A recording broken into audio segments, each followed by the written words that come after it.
Good day, listeners. Welcome to Grad Time with myself, Shayla Estes, and the infamous Veronica Fernandez. We will be hosting a special guest on the cast today, Dr. Warren Simpson.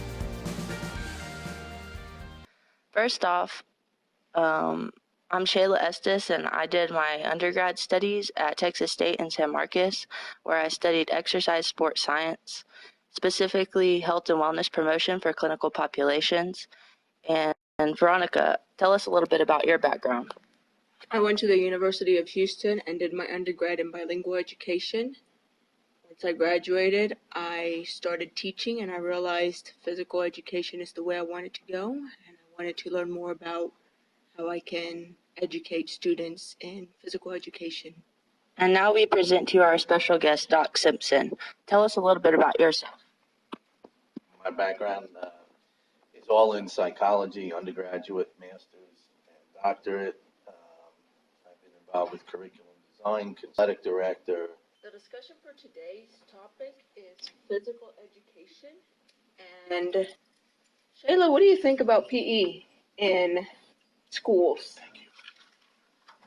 I feel like there's some things that can be changed. I see a few gaps in the system, and since you're interested in becoming a physical education teacher, do you agree? I agree. I've been seeing it through my experience as a substitute teacher and working in school districts. I see that there are students who are left behind when it comes to PE. There are students who are really interested when it comes to PE, and there are students who find PE as recess. Not only are the students finding PE as recess time, but so are teachers and administrators. First off, I think that the term physical education should stand for play education. Kids don't know how to play. Until you learn how to play and enjoy what you do, you're not going to want to do it. We're at a day and age where kids would have incredibly strong thumbs from Nintendo, Atari, PlayStation, and so on. I've been doing some research on my own, and being a student athlete in high school and starting in college and studying a bachelor's degree in exercise science, I've always worked out, and everyone around me has worked out too. So when I came to find out that really only about 30% of the Western population works out. It's pretty sad, isn't it, once you do that research and you learn that, huh? Yeah. So I had no idea. And then I was thinking about, well, how could we increase that percentage? Do you think it would be beneficial to actually teach kids, the frequency, intensity, time aspects of a workout program? In all honesty, no, because as you start getting in and you're getting into depth, which sounds great and educationally sound and all that, the reality is it doesn't connect. Anytime it's all about relationships, and the thing you have to do to get people involved is to find ways to motivate them to try. And the more in depth and the more of a work project, the harder it is to get them. It also depends on the age group. If you have kids, example, if you're talking about seniors in high school that are athletes or former athletes or have an interest in fitness or whatever, then those kind of kids might have a great interest in learning something. If you try doing that and explain it to a little, like an 8 or a 9-year-old, that running is good for your health. Yeah. If I'm playing tag, it's fun. I can run all the time. But telling a kid, well, if you keep running a mile a day, it'll be good for you, which is true. It probably would be, but that doesn't mean they're going to do it. They're going to get turned off by it. You're also in a society today that's basically gotten more withdrawn because, kids go into the rooms, they play their, games, PlayStation, Xbox, and all that, and they're very content. But they're sitting on their lawns. So if you sit there and you're not getting any exercise, simple fact that you can hit a baseball on a computer does not mean when a guy throws a ball at your head, you're going to remember how to duck, and you're going to get hit in the head and then they quit. Why? Because it didn't come easy. And again, that's all part of fun. How do you make up games? I taught a class in curriculum where that's what they did.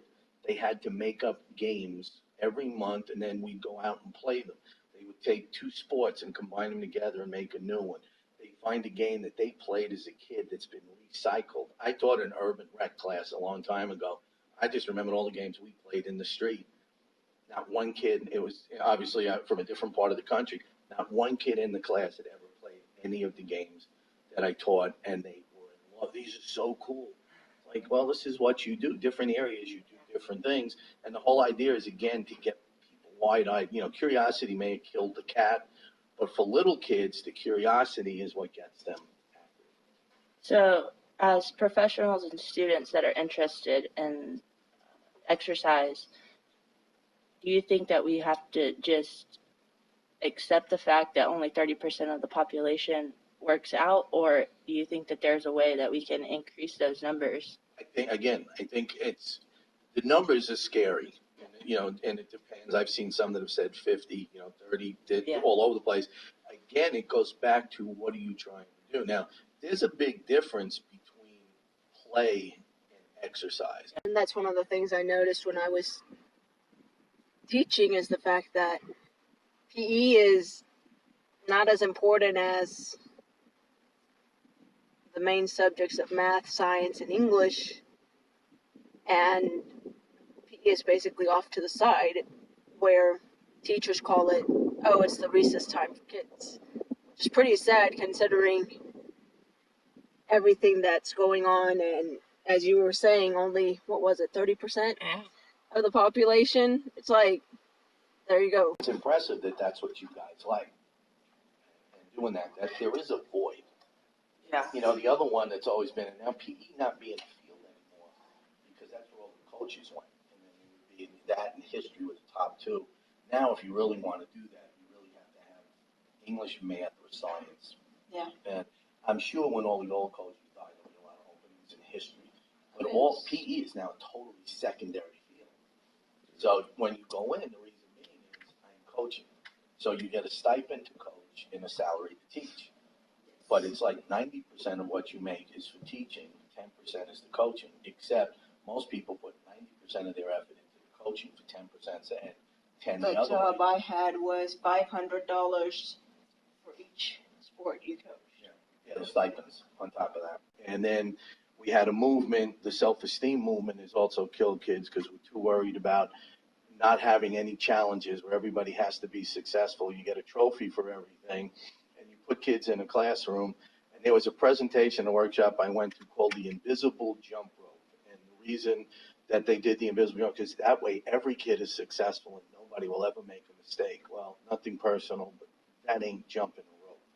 So I think we've done things that are no longer challenging.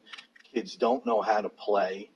I've been involved with research with young kids. We put 12, this is quite a while back, we put 12 8 and 9-year-olds in a gym, went behind a two-way mirror and filmed, and we told them to choose up, get into two teams, and two counselors would come out to be the pitchers for each team. They couldn't do it. They kept coming up with 7-5. People didn't want to play with each other. They didn't know how to choose, odds, evens, whatever. It was kind of humorous. So we're actually explaining to kids the schoolyard system.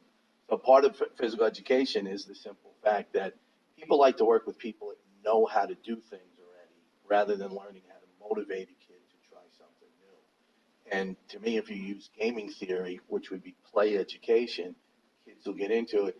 It's the old theory of, you have to run the 12-minute mile and a half, the walk, run, whatever it is. Kids don't want to do that. There's no motivation behind, it's the president and first lady's test. The reality is, take those same kids, put them out in the schoolyard, and say, we're going to play tag for the next 6 hours, no stop. 95% of those kids are going to run a marathon. A couple of them will slack off on the side, but you can get them back involved. The whole idea is to teach kids how to enjoy different activities, not just the same old thing. People have to like what they do. They're not going to do things because they're healthy. Think about it from a nutrition standpoint. What do they call those stupid little things that are round? They're like little cabbages. Brussels sprouts. Oh, yeah. Okay, they may be healthy, but I don't know a kid in their right mind, at least when I grew up, that liked them. The best thing about Brussels sprouts, even in college, they made great projectiles for food fights. But I'm never going to eat them. I don't care how good they are for me. It's a matter of getting kids to try things that are new or find ways to, manipulate. Again, the jump rope. I was in an evaluation one year. I watched the person in the schoolyard line all the people up, and they ran, but then they had to stop where the teacher was, the PE teacher, until everybody caught up, and then when she counted to three and dropped her arms, everybody crossed the finish line at the same time. What? So here it is. You got the fastest kid, you're not rewarding him. That's like telling, okay, let's do weights, and the strongest kid is only allowed to throw up 6 pounds because that's what the weakest kid. And we're not allowing kids to evolve on their own and try different things. Some people are going to be more advanced and more natural, they're more physical or finessable or whatever you want to call it. And then you got other kids that are afraid to do it because they're not really good at it. But the fact is, they're not really good at it because they try it once and they quit, and we don't say anything about it. We don't motivate as well as we should. And when we think motivation is everybody is successful, that's not motivation. That's fool's gold. You're ruining things by not ever having anybody learn to work through an adversity. I want to be a pitcher in Little League, but you're not strong enough, say, to throw the ball. The reality is you teach them the game in other positions, and as they get better, you give them more chances within a thing. But as long as you're teaching, and there's rewards, and I hate to use the word rewards and punishment, but there's rewards and challenges, you're going to get kids to buy into it. We're worried about everybody. We're worried about everybody having equal outcomes rather than equal opportunities. I realize the world's changed and it's not as safe and stuff, but the reality is we're not letting kids experience anything. It's okay. Well, that being said, do you feel like technology, it's a great thing, obviously, in other professions, but do you feel like in ours, it's kind of a hindrance as far as, they market the Wii Fit games as, get up, get off your feet, exercise, but you're still being somewhat stationary. You're maybe just swinging your arms or something. I actually have a friend that did a national presentation on that as a way to teach people exercise and in rehab. They actually used it in her school. And that to me was kind of cool. I've had people that I know, they're older people that for the first time have seen it and they're like, oh, it was so great at Christmas time, and you got to like play tennis in the house. And there are some advantages. Technology is good and bad. The problem is anytime you over rely on one thing, it's detrimental. And if it becomes the only way kids want to do anything is if they're visually stimulated, then you're going to have problems. That means they don't know how to pay attention. They don't know how to focus when things are not handed to them, or they can see something really good.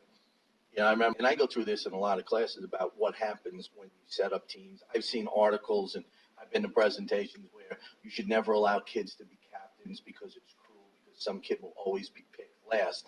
And my comment was, well, if you set the teams up as a teacher and you try and match them up so they're equal, some kid is always going to be the last one put on the list. Are they not?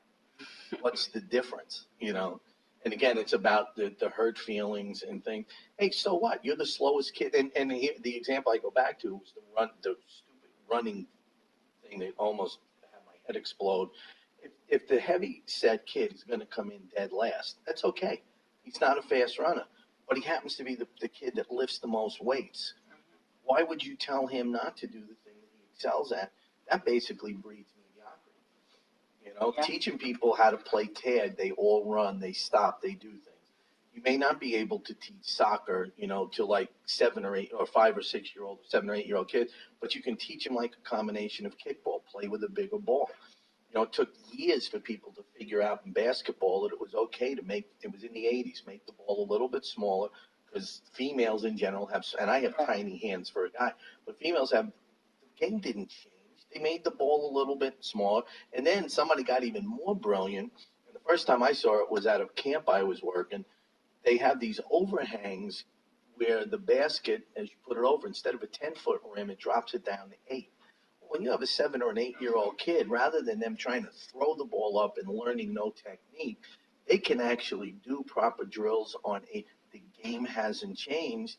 And little innovations like that are what get people involved. And that's one of the things I don't think we do well. It's kind of like, okay, it's here. Those of you that want to participate can. Those of you that don't, go sit in the corner. The joke used to be the goth kids would all sit in the corner. Yeah. They don't want to do anything except skateboard. But the reality is, okay, then find an event that does skateboarding. Get them involved where it's the one thing they can excel at. What do you think of the new, what's going on in the summer, the Pokemon Go? What do you think? You think that? The fact that they walked through a military cemetery and trash stuff upset me. I think that's a personal bias. Again, it's the technology thing. It used to be called Manhunt. It was an actual game you played live in your neighborhoods, which was a much deeper version of hide and go seek. I mean, I think if it's get people out walking, I don't know, there's ways to be creative. So if you're going to do something like that, I think it's hilarious. I just think it's also a variation. I don't know if either of you have ever done it, geocaching, where they hide. It's like treasure maps, and you follow all these things, and you go, and there's usually something hidden. And if you take something, you're supposed to put something back in, and people keep records. And it became a really big, which was really a variation or a more rules regulated scavenger hunt. And there were really neat things. To me, if you can get anybody moving, that's a bonus. But, I'm not a big, anything that's with video stuff, I get issues with, because you can close in and do it on your own. And then we lose social contact, and that's 90% of what physical education and stuff is. You go look at exercise, most people they go in partners, and they tend to spot. But if you look at people that have never done it, and I actually used this example in a psychology class recently, go into a room with a non-traditional person coming back to college, not even talking little kids, a non-traditional male coming back that's out of shape will stand in the background. And he'll try not to have a partner because he looks at college kids that all lift weights, and I can't lift that much. So they're all worried about the social stigma, which used to never be a big deal. But now, because things have got isolated, we're all worried about what other people think of us. You don't like something, you don't have to do it. And a lot of times, if you take somebody who's really good at something and match them up with somebody who's bad at something, they both learn, because the person who's really good learns how to help the other person, which means that person's getting better, but they're learning more about what they did naturally and very well. So do you, going back to the modified games for the little ones, do you feel like it would benefit what we've decided should be play education if more schools and programs knew about the modifications to games such as you were saying basketball, and then I am familiar with now they make bigger, slower tennis balls for the little ones that, a lot of people that, don't go out and seek tennis lessons themselves aren't familiar with. They don't even know that stuff is out there or exists. Yeah, that's part of the thing. One of the things I think that unfortunately we've stifled by trying to get these perfectly equal outcomes, everybody should believe this and do this, I think we stifled creativity. And once again, I'm throwing this out. I actually, in classes, I teach a thing in gaming design. There are 6 components of every activity that can be adapted, all of them, part of them, whatever. An example would be football. We'll just say, well, basketball is even easy. Let's use basketball because we're in season. Basketball is supposed to be 5-on-5. But people play games that are 1-on-1, 2-on-2, and 3-on-3. The game hasn't changed. What you've done is you've adapted the rules or whatever into playing with a few less people. Nothing wrong with that. And those are the kind of things that you worry about. I even remember in the old days, again, when I was little, you started playing competitive ball at 7, the elites. I mean, there was cuts. Were there kids crying? Yeah, maybe. I don't know. I never got cuts. I didn't know. But there were kids I know that were upset that wanted to and stuff like that. But what they did is on Saturdays they ran clinics, and they allowed. There was the bantam, the school teams. We actually competed in elementary school, which to me was kind of cool. You look back at it, they don't do it, and that's, I think, because again the world's changed. But they let the kids that were on the school team still play with all of their friends. We didn't have a separation. We don't do these things anymore. It's kind of like you're either on the team or you're not. And again, so we lose a little bit, which isn't bad. Frustration, there is intramurals. There are options of doing things. One of the places I was at, every Tuesday we offered during the academic year a different tournament. Every Tuesday. And we get anywhere between maybe 12 and some, unfortunately, a few times we got 60, and we had to make it like a 3-day event, double a limb, which was great. And then you try and tie things in, And people look at how many people show. Oh, look, 500 people showed up, and 499 of them hated it. Multiply that by 7, because in 3 days, that's how many people are going to know it was a cruddy event. Oh, yeah. So now you only had 2 kids, but they loved it. That's 14 people that are going to hear about it positively. That's a much better event than the one that had the bigger numbers. And again, that's where the problem is. We're not looking to try and do things for different combinations. We do everything on a dead standby. It's everybody. Oh, we're in lacrosse, so every kid has to play lacrosse. In elementary school, they call it sticks. It's modified equipment. But it's all right, that's fine if you're going to do it as an educational thing to teach them about sticks. But it might not be something you can do for 6 weeks, because some kids don't like it. Some kids are not, physical masochists where they like to get hit by a club while they're running, So those are the kind of things that we don't do. And by doing that, as kids learn how to play, they start to appreciate deeper and deeper components. When kids play, they tend to, they'll move over to the exercise component, because now it says, hey, if you really like this, the difference between a game and a sport per se, but if you like this, if you did this and you ran a little bit more, this is what would happen. Now they may be willing, because now you've built that psychological connection where they're willing to learn rather than just succeed without learning. Yeah. Well, as you can tell, we can go on this topic for days and days, but we're going to cut it short right here. So I'm speaking for all of us when I say thank you for listening, and hope you can hear from us again soon.